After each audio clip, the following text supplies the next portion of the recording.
Le dessin, il est là depuis toujours. Je pense que tous les dessinateurs vous le diront. Comme tous les enfants, voilà, on dessine. Et j'ai continué de dessiner, puis je me suis jamais arrêtée. Quand d'autres s'arrêtent pour faire d'autres études, d'autres métiers, ben moi j'ai continué.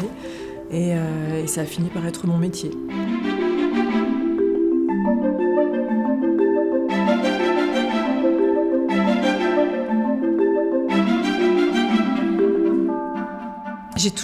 J'ai commencé par le dessin de presse, c'est sûr, mais j'ai fait la bande dessinée assez rapidement, et même de l'illustration jeunesse pour des livres jeunesse, et j'ai mené tout ça en parallèle.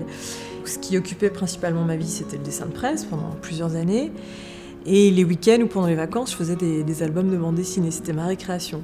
La rapidité d'exécution, l'efficacité, la capacité de synthétiser les faits, les infos, etc., qu'il pouvait y avoir dans le dessin de presse, je l'utilisais en bande dessinée, c'est-à-dire que mes premiers albums de BD, je les ai faits en courant, c'est-à-dire aussi vite que je faisais du dessin de presse.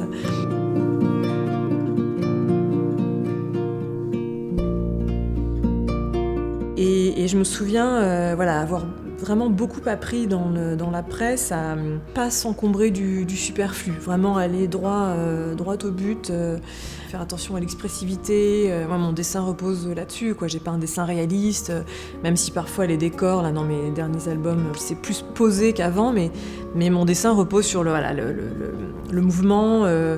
C'est vraiment la sève de mon travail. Donc ça, je l'ai développé en faisant de la presse et je continue de m'en servir dans la bande dessinée. Et inversement, la bande dessinée me servait aussi quand je faisais du dessin de presse. Les deux, je me suis servi des deux médiums pendant longtemps. Ouais.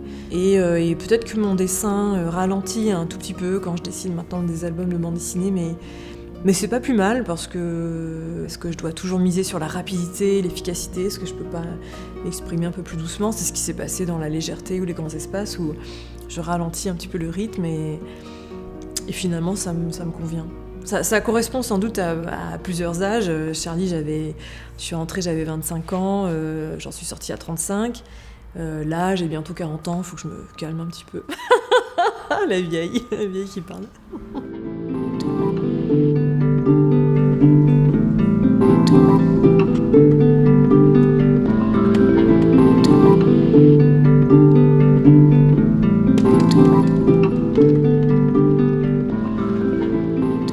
Quand j'ai fait la légèreté, après l'attentat contre Charlie Hebdo, donc j'ai commencé quelques dessins quelques mois après l'attentat et là, en effet, j'ai vraiment cru perdre le dessin à jamais. Donc il a fallu réapprendre, mais j'ai réappris toute seule. C'est-à-dire que j'ai pas repris des cours, ça aurait été absurde, mais il a fallu que je prenne le temps de observer de nouveau, me nourrir de nouveau de ce que je voyais, il a fallu que je me soigne parce que très concrètement, ma main tremblait et mon cerveau pouvait plus se concentrer sur des formes, une perspective, des couleurs. C'était à 150 millions de kilomètres de ma tête, quoi. Donc il a fallu se poser, se reposer, se faire confiance, écouter ses proches aussi qui me donnaient confiance, qui me disaient patiente.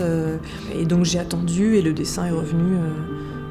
Et les couleurs sont revenues et la légèreté revient tout doucement. Après, évidemment, je vis avec ce drame, j'y pense tout le temps. Je sais qu'il y a des petites traces de ça partout dans mes livres depuis la légèreté.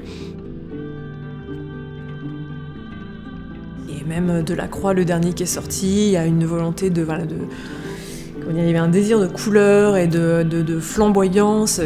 C'est comme si je commençais à m'extirper vraiment de quelque chose qui m'avait laissé prostrée pendant longtemps. C'est vrai qu'avant la légèreté, le dessin et les mots arrivaient en même temps. Après Charlie, quand j'ai fait la légèreté, là j'arrivais plus à aligner 3 phrases. D'ailleurs, je le dis dans la légèreté, mon avatar, mon personnage dit que le terrorisme c'est l'ennemi du langage. Et tous mes mots étaient partis dans la nature, j'arrivais plus à penser. Donc quand j'ai fait la légèreté, il a fallu récupérer des mots et des phrases, c'était primordial. En même temps, j'ai eu des expériences dans la nature face à un paysage qui était extrêmement visuel. Ou alors quand je voyais un tableau, j'avais des chocs, donc il y avait quelque chose aussi de très très très visuel.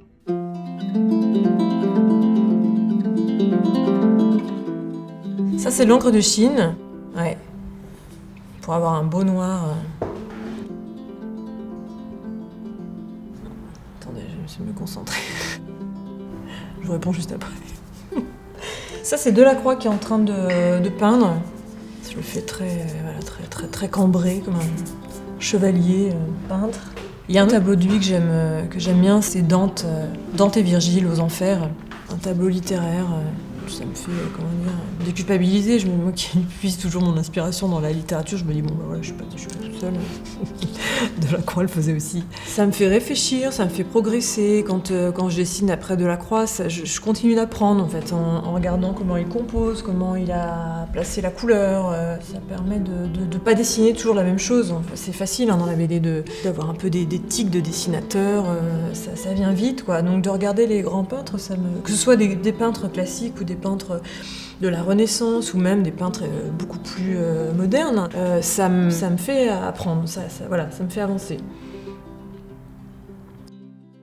Bah, je peux m'arrêter là, voilà, par exemple. Sinon, je peux continuer et le barbouiller et le gâcher complètement. Non, je peux m'arrêter là.